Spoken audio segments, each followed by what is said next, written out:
Hello everyone! If you're not new to my channel, then you'll notice we're doing something different today. Recently, I've come down with Dalek Mania, and I've been wanting to do one of these for a few years now. As I've set up a new shelving unit, I think now's as good a time as any to showcase these Dalek figures. Throughout my childhood I was collecting those talking trains, as many as possible from whatever merchandise lines I could get my hands on. But around 2008, I was turning into a Whovian and have been collecting Doctor Who toys from that point onwards. Specifically, I've been collecting the 5-inch toy range, and over the past few years that collection has grown exceptionally. Nowadays my collection is limited to TARDISes, Doctors, and of course those little cans of hate. I mean, can you blame me? Are you even British if you don't like a Dalek? You will be exterminated. This collection is organised by each era of the show's history, from its humble beginnings in 1963 up to the recent years.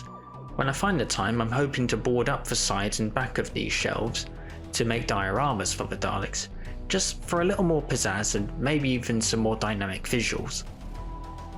Even though this army has much expanding to be done, there is a lot here, so I think it's best we just jump straight in. I was going to show them all in order of appearance, but I think it'd be more interesting if we went through them all in alphabetical order.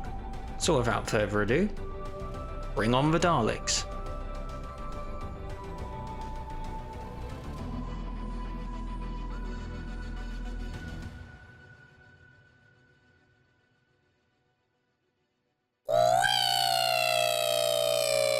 We are starting off with the Assault Claw Dalek.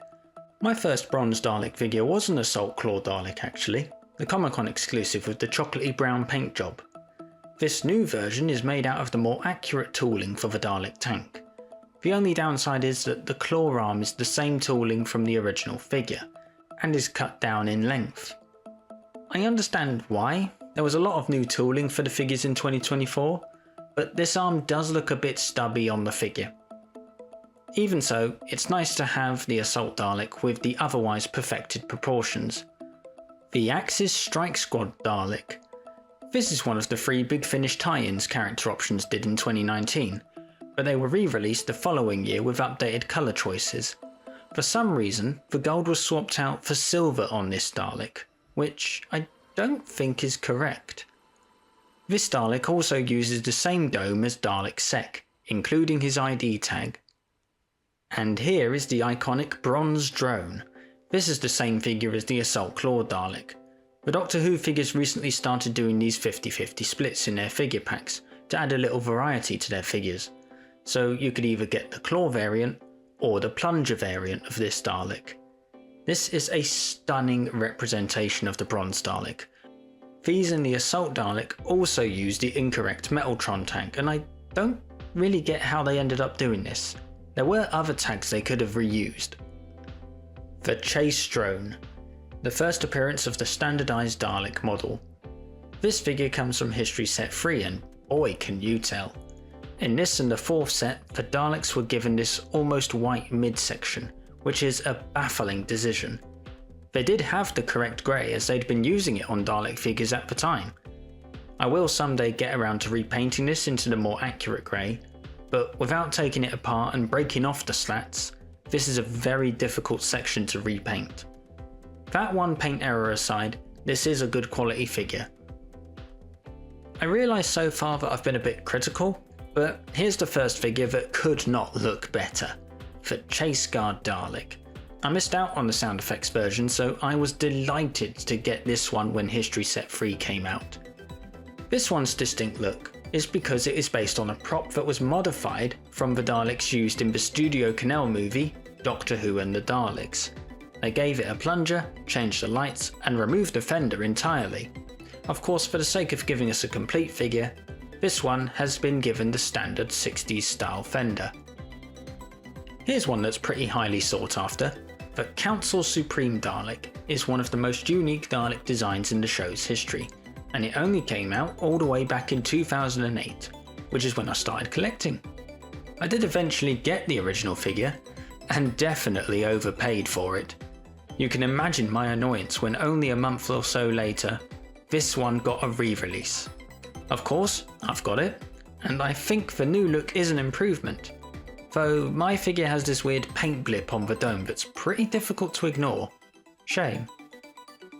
Another one that goes for a pretty penny, Dalek Alpha.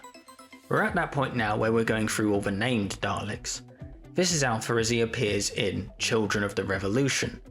Alpha was the only Dalek I got from those Dr. Dalek packs in 2013, but sadly he suffered some damage that I could not repair.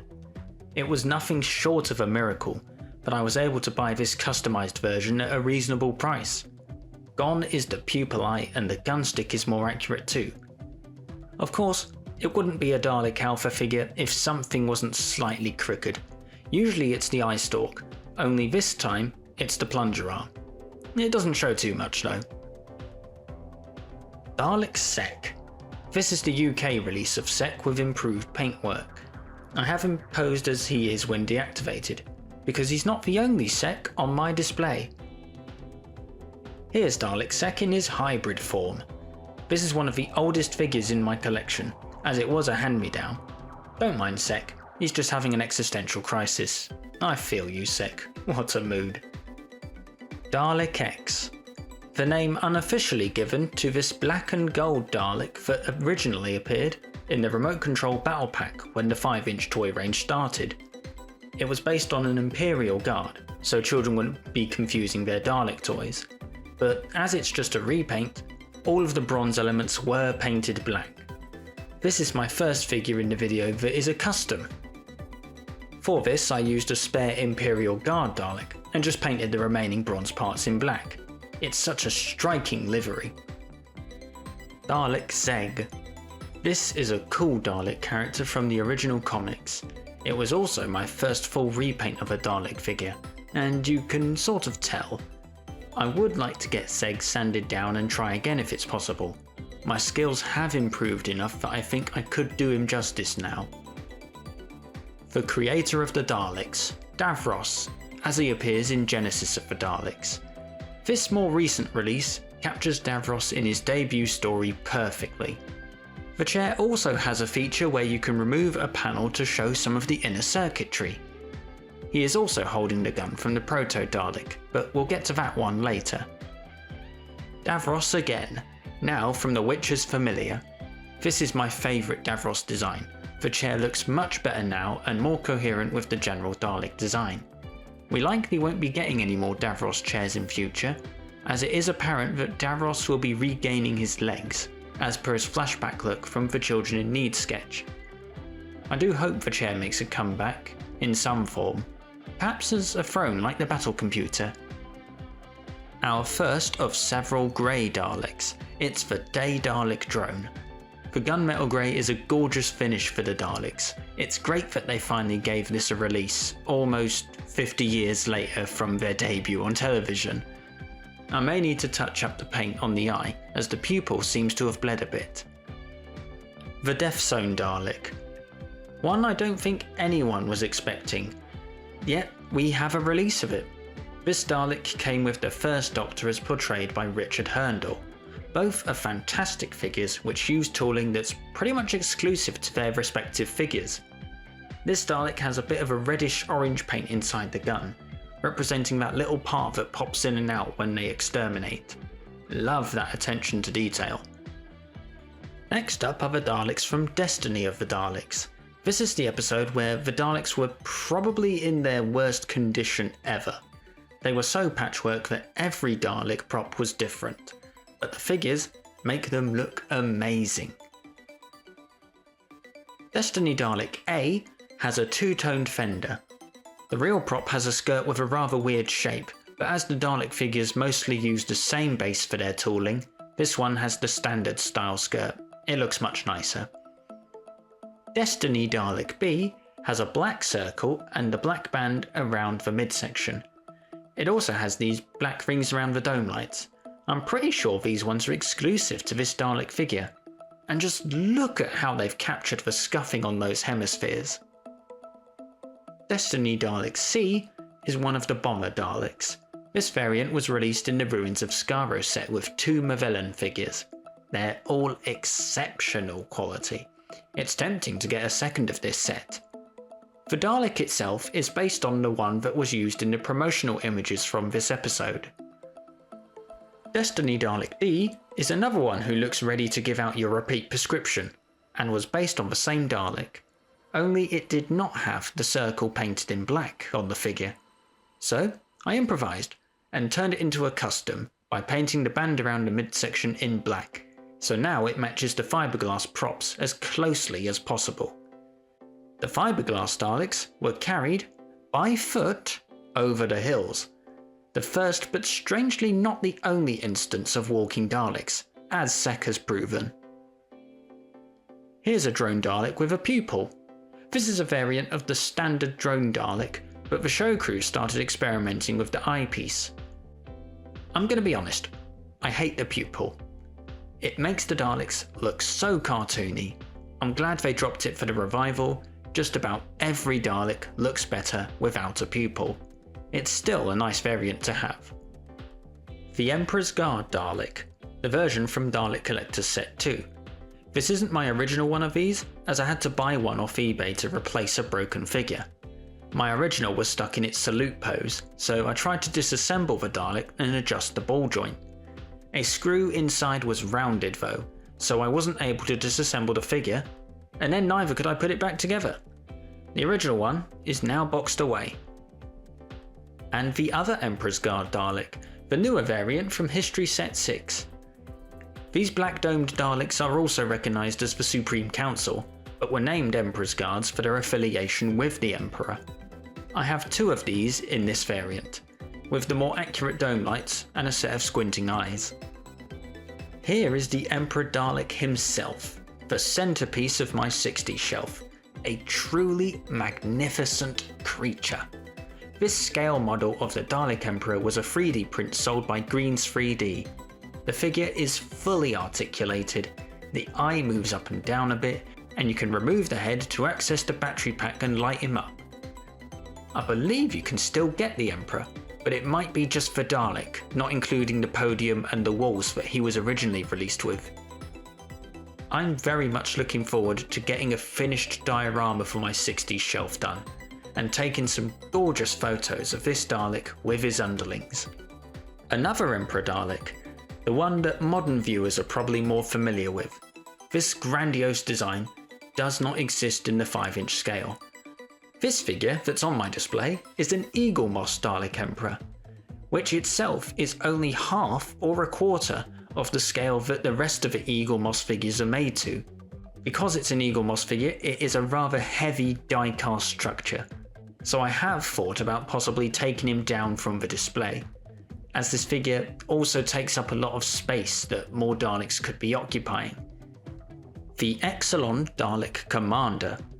All the Daleks in this story have the same colour scheme, but one is distinguished by orange dome lights, and though the props get swapped out a bit throughout the story, this one with the golden dome lights seems to be the most consistently portrayed as the leader. This figure comes with the projectile weapon, which was a resourceful counter to the nearby city draining power from all technology, including the standard Dalek guns. This one comes from History Set 10, where they unfortunately forgot to paint the whole of the midsection in black. I will at some point amend this, but of course, this is a tricky section to repaint. An Exelon Dalek Drone, also from History Set 10. I have already modified this one slightly by painting the gun in a glossy black. For some reason, every release of this Dalek design incorrectly paints the gun and the ball joint connected to it in silver. The projectile weapons are silver, yes, but the standard gun on these Daleks, as shown in the episode, is quite clearly black. And the other Exelon Dalek drone, with the same modifications made. I am also thinking about painting this one's fender to be fully black, with silver only on the top face, so that it matches the 4th Dalek prop in the story. This version does have the fully black midsection, as this is the sound effects version of this figure. He's not very talkative at the minute though. The Flamethrower Dalek, wow! I didn't expect to ever own this one, and what a delight it is. White midsection aside, this Dalek is just brilliant. There's something so cool about a Dalek armed with a flamethrower. Or maybe I'm just a little bit of a pyromaniac. Now who needs the fire service? The Genesis arc. The prison ship that carried countless Daleks and wound up with the cult of Skaro. I bought the arc in a bundle of second-hand figures. The fun feature of this is that the arc can be opened and a Dalek figure could be stored inside. You'd just have to remove the appendages and hang them up inside. But I'm pretty sure this only works for the original sculpt figures. I don't fancy breaking any of the new sculpt Daleks in order to try. Genesis Dalek A. This one has the circle piece in its midsection. As far as I can tell, the circle indicates that the Dalek props are the ones that were built in-house or for the Studio Canal movies. The standard Dalek design throughout the 70s and 80s would have one. Genesis Dalek B does not have the circle piece in the midsection. While Daleks never had these circles throughout the 60s, as of the 70s, lacking the circle would become an identifier for the goon props. The Gold Dalek Leader from the John Pertwee episodes. This is a glorious figure with superb attention to detail. The original release of this Dalek had the neck painted in black, but this release, from 2021, got it just right. They even applied gold paint to the top of the fender. This might be my favourite figure on the 70s shelf. And now for my all-time favourite design, the Imperial Dalek. The colour scheme feels very Dalek. These are definitely beings that think highly of themselves. This figure is a vast improvement from its prior releases. However, I wish they had waited a couple more years and given it some new tooling to be consistent with the other 80s Daleks. The midsection is in the wrong style, with the exception of the hexagon shape. It would also have been nice to get a new sturdier plunger arm, as these ones are prone to bending out of shape.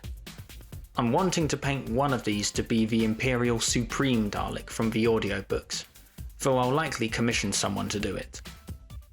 The Imperial Emperor. This one was once a rare figure, until recently the mould was found and put to good use one last time. I prefer the paintwork on this newer one, which is consistent with the Imperial Daleks that I've just shown you. The Emperor can be displayed with their lid closed, or you can open it to discover Davros? Of course, many of you probably already know this, but the Emperor is revealed in the final part of the serial to be Davros, and he is very well painted in this version of the figure, although we have sacrificed to more colourful wiring. But I'm okay with that. I like how coherent it looks. Here's one that requires explaining. I call it an Imperial Guard Dalek from Evil of the Daleks. Most likely don't know of this one, but it actually appears on screen very briefly. A Dalek civil war breaks out in the Emperor's throne room, and so to make this battle look a larger scale, some shots are filmed on miniature sets, with the Daleks portrayed by toys. These toys came in silver and black variants, so to make the Guard Daleks, which only had a black dome, they took the top half going down to the skirt section of the black toy Daleks, and then just stuck them on the skirts of the silver toy Daleks. The only difference between my custom and the toys that officially appear on screen is that instead of the blue, there is a grey colour. I stuck with the blue just so that this Dalek didn't differ too much from the rest of the fleet, a creative liberty. Of course, this unofficial blink and you'll miss it design was retconned in the animated recreation of the episode. Here's an official Imperial Guard, as they appear in modern Doctor Who. This Dalek is a stunner! The design makes a brief blink and you'll miss it appearance as a CGI model floating around. I have a couple of these on display, and I'm hoping to give one the buzzsaw attachment that they were designed with but never wore on screen. Interrogator Prime, what a name! This Dalek has no official promotional material and was simply featured in an audio story starring Paul McGann's Doctor. The figure is the only visual representation of this Dalek, and it's nice to see one of these in a livery that isn't bronze. I'm glad I got the 2020 release as well, as the blue is so much nicer. An invasion drone. After their debut story, the Daleks returned with giant fenders and dishes on their backs. These ones also have a silver eyepiece instead of the usual black, and I didn't even notice that until this figure was released. The Invasion Leader is the first instance of a distinctive Dalek design, identical to the drone design, but with hardly any silver paintwork. Back in the days of black and white television, it made sense to make the distinguished Dalek black, so that it was contrasted better with the silver. It would eventually become a staple in Dalek hierarchy. This one has the squinting eyepiece, though I wish they hadn't done this for the figure. I don't mind squinting eyes as a variation, but not as the singular standard for a figure. The Invisible Dalek. This was released alongside the Council Supreme and is a great novelty fit. Wait a minute. Excuse me. The Daleks try to harness the power of invisibility, and the Doctor manages to catch one in the act. Now if only I could get the spray painted Dalek from 2013, that would be neat. As a Dalek collector, I'm gutted that I missed out on just about every one of those Dr. Dalek packs from the 50th anniversary. Would have been a great opportunity to army build and get variants that we still haven't seen since. An Ironside Dalek. Such a standout design. The World War II livery is so novel for a Dalek. It's weirdly the only time we see green Daleks on screen as well. This is the Ironside with the dome lights covered. The plunger has bent slightly over time, but I'm not in a rush to replace this one. The Madame Two Swords Dalek. My favourite custom and one of my most recent. It's by no means a professional finish, but it's a vast improvement from my older customs. Choosing a blue for this Dalek was tricky as well, as all photos of this prop have very different lighting. The best photo of it I can find is one used on the back cover of a Radio Times issue, which shows the blue to be a lot less turquoisey than it appears in other images. So this is the look I replicated for the custom. The Mechanist Guard. Two of these appear in The Chase very briefly, but they are better recognised as the drones from the Studio Canal movie Doctor Who and the Daleks. Most of those have their claws, but some of the props actually had plungers, so I'm assuming that those are the ones that were used in the episode. Because of their appearance in The Chase, they fall under the category of BBC Daleks, so character options were allowed to make figures of them. Unless they one day secure the rights to those Studio Canal movies, we won't get official releases of any more movie Daleks. And what a shame too. They are some of the prettiest Daleks of all time. Metaltron. The nickname for the Time War survivor Dalek. This figure I have mixed feelings on. The joints on this figure are painted gold instead of the more accurate black, something that's unique to this release as well. Despite how it looks, this Dalek is painted in two different colours, but you can barely tell. The gold for this casing is too light, and so you can hardly tell that the actually gold elements are painted as such. I will say this though, it has a gorgeous fender, just how it appears in the episode. I was so adamant on Metaltron's inaccuracies that I acquired a spare one to repaint into the more accurate brass bronze colour. However, Metaltron's colour is a very difficult one to pinpoint, with hardly any consistent reference material. After about 3 different coats, I threw in the towel, and now this figure is off to be sanded down for another try. It's such a shame that they just didn't go a shade darker on the official figure, because I think if they had done, this figure would look a lot more like Metaltron. A Mutant Scoop Dalek from Power of the Daleks, mutant not included. I will likely purchase a 3D print of a mutant or make one myself to sit in the scoop. I did originally own the Mutant Scoop Dalek from the 3.5 inch scale, which came with a mutant sculpted on, but I am not a fan of that range. Ugh. Next we have the Necros Dalek. I love how these figures look. They also feature a new bit of tooling for the front of their midsection, which is more accurate to the props. We'll never get those slimmer skirts that the new builds of the 80s had, so this is as accurate as it gets for the Necros Daleks. I also love that these, among some of the other Daleks, have been given these little rings below the neck. You can notice it best on the Necros Daleks, as unlike all the other ones, they have a distinct colour for the ring, these ones being painted in gold. And we come to my weakest custom, the Outer Space Commander. This striking design appears on a book cover and is well remembered for its colour scheme. Using a black invasion leader, I repainted the Dalek to match the design that's seen on the book cover. Most of my customs were made some years ago, and though my skills aren't quite perfected yet, they are certainly better than this figure would have you believe. If I can redo this Dalek, I definitely will. Observe the Dalek Paradigm. These Power Ranger Teletubby colourful cans of controversy are led by the most appealing Paradigm Dalek Supreme. White for a Dalek Supreme is such a wild choice, but for the Paradigm's aesthetic it's the best choice. Unfortunately my one has its eye at an awkward angle. I did try to rotate it to sit right, but to no avail. That pupil design has made a comeback, but with a more organic look. It's alright on the props, but it's the worst eye design to replicate in figure form. The Paradigm Drone. Red is not usually a colour used for the lower ranks, but it works so well as a standard livery. You know you're in for trouble if these massive red pepper pots come after you. What a shame there was only ever one of them used on screen at a time.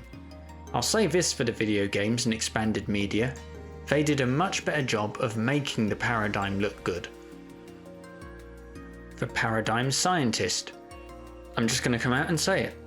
This shade of orange does not work on a Dalek. This is the eyesore of the Paradigm fleet, and my least favourite Dalek in general, but for the sake of completion, can't not have one. I get you had to pick a colour, but why orange? Why this orange?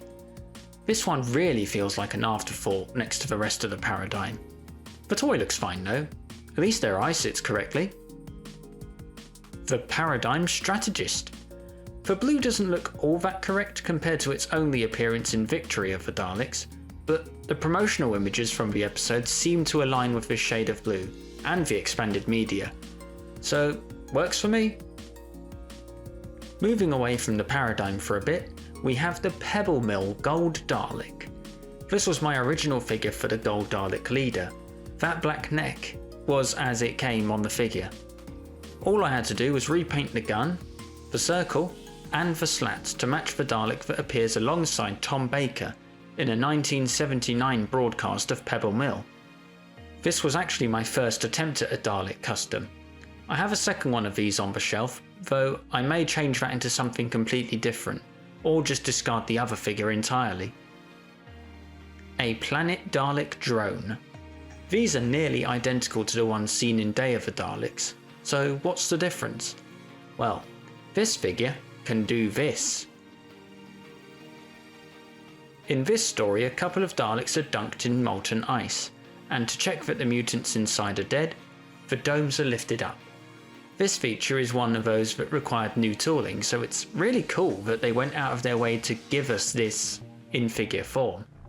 They didn't have to do this, and we certainly weren't expecting this either. But it's a good army builder set, and a great novelty item as well. A Power of the Daleks drone from History Set 5. Whoever was in charge of colour picking for the figures made amends for this release, and ditched that off-white for a grey that's much closer to the accurate one. Why they didn't just use the accurate grey that they already had, I have no idea, but it's an improvement. From this point onwards, Daleks had the more standard whisk style gun that everyone is familiar with. Here's the same drone as released in the sound effects wave. This was released around 9 years before the other one, so it's good to see how well the figure holds up. All that's needed to change is a slightly shinier silver. Daleks will destroy all life. Professor Bracewell. Not a Dalek as such, but he is Dalek technology, so he gets a pass. I love how much Dalek themed stuff we got in 2010. His waistcoat can be swapped out with the metallic torso for when his technology is revealed. He also comes with a damaged arm from after he is shot. I think I still have it boxed away with the rest of my Doctor Who accessories. I sure hope so at least. I might switch those components out. The Progenitor Guard Dalek, which for the longest time was my only accurate sculpt bronze Dalek. It doesn't look as impressive next to the newer bronze Dalek figures. To be fair, they are 14 years apart, but I wouldn't dream of parting with this one. I don't imagine it will ever hit toy shelves again. This one even has its own identity tag, accurate to the guard in the episode. Nice one! For Proto Dalek. I love that we got a Dalek variant where you can just remove the appendages like this. It is a bit difficult to put back in, but it's still a cool variant nonetheless. This Dalek came with the Davros figure in the Creation of a Dalek set. The most recent Dalek design in the collection, the Reconnaissance Scout Scrap Dalek. God, what a mouthful. This is the Dalek that appears in Resolution, one of the 3 New Year's Dalek episodes that Chris Chibnall put together. And I have to give credit to Chibnall for giving us new variants of Dalek in each of the 3 episodes that he did for them.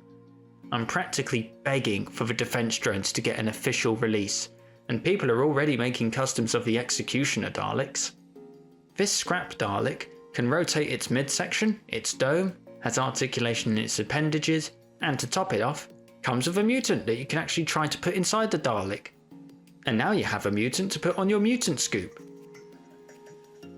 The Renegade Drone. It seems their paintwork is influenced by a replica of the models, as the grey is a bit on the light side. But I'm not fussed, they look fantastic. Remember how I said I didn't like those pupil eyes on the Daleks? The Renegades have a silver iris with a black pupil, and that silver iris really helps to make them look much less cartoony. I actually had the chance to get the 2013 variant in box at my first Comic-Con, where I was quoted about £70. No surprise, I didn't get it. Bear in mind, this was before the history range was even announced, so I was passing up the chance to ever get another Renegade. Skip ahead about 5 years and I managed to buy 4 sets over the span of a year, building an entire Renegade army at only £20 more the cost than I was quoted for a singular Dalek. Patience is a virtue. And the leader of the Renegade faction, the Renegade Supreme. Compared to its only prior release in 2010, this figure is a massive improvement. The paint applications are brilliant and the eye stalk isn't too loose. The original one was very prone to just popping out of the dome. The sculpt for this eye stalk is basically the same as the one on the drones. It's absolutely one of the biggest upgrades that we've seen in the history range altogether. Black and silver looks really great on a Dalek leader. I'm surprised this is the only time we've seen that livery on screen. We're almost done with the grey Daleks. This is Resurrection Drone A. I have a couple of these on display, one with an eye that would not have passed quality control in my books. The eye stalk is bent, so I have it posed at an angle to hide this, and I'll be covering up that white paint blob as well. The other one is in splendid condition. A third one is waiting to at some point have applications made to it to match the Daleks seen in Revelation, which have a new mesh. Resurrection Drone B lacks that silver paint on the mesh. This is not a factory error, but is the first instance of those 50-50 variants. As if it wasn't hard enough getting these Daleks, they now have 2 versions of some figures, and off you go hunting for double the sets. Woo! The Saucer Pilot. Way back in the 60s, Doctor Who was filmed on a tighter schedule. This Dalek prop was being painted from silver to black to be the invasion leader. However, they couldn't finish in time, and so strategically did half the job. This Dalek variant appears in a singular episode from its story, and was given the pilot rank. This livery style has been adopted for other Dalek pilots as well. I did try to swap the fender with one from a spare figure, so that this could also have the scuffed markings, just to be consistent with the other figures from Invasion. However, it wasn't happening, so this one is just plain black. Oh well. We finally come to the originals, Skaro City Dalek 1. You can tell it's specifically Dalek 1 as there is a marking on the back of the figure. These markings were present on the actual props, so that level of detail is such a treat. They're only present on the latest release of the figure, in History Set 1. This was also the first figure to receive that fender scuffing, something that would become a bit of a trend for the History line. I know opinions on these are varied for each figure, but for the most part, I love it. Skaro City Dalek 2 is almost identical, but has a squinting eye, just to further set it apart from the other figure. Daleks in the 60s had the ability to change the size of their eye lenses, just the same as the Time War Daleks. And this is the first instance of that being reflected in figure form. Of course, Dalek 2 has his own marking on the back of the figure. And here's a third Skaro City Dalek, only this one's from The Magician's Apprentice. When they brought back these 60s Dalek designs, they all had their midsections painted blue to match the hemispheres. I actually really like this design choice. The figure was originally a Skaro City Dalek from Dalek Collector Set 1, making it the oldest classic Dalek figure on the display. The absolutely epic Special Weapons Dalek. This one is the standard figure from the 4-pack. It's the only Dalek from the 4-pack that I still keep on display, for I would like to replace it so that this one can be reunited with the other 3 from the set. There are some much needed improvements to be made on that sloppy weathering, which would require a repaint, so I'd rather do that to a spare than my only one. It's a bit surprising how that 4-pack actually made it past quality control. A Stone Dalek from the Big Bang. After the Pandorica imprisons the Doctor, the TARDIS explodes and everyone around the Pandorica turns to stone. The light from the Pandorica brings the Dalek back to life, and so this one starts chasing everyone around the museum. The figure's got some texture too. Love it. Here's the Supreme Dalek that was used in the 60s. Now officially it's supposed to be the Supreme Dalek as they appear in the Master Plan, but it's a closer match to their appearance in The Chase. But the figure is accurate to neither version. I might tweak it slightly to match the Master Plan Supreme. I like the look of the black eye stalk more. Unfortunately, it has the white midsection as well. On the Supreme in particular, it sticks out like a sore thumb. A big giveaway that this Dalek came from History Set 4. I might just get one with the grey midsection if I can.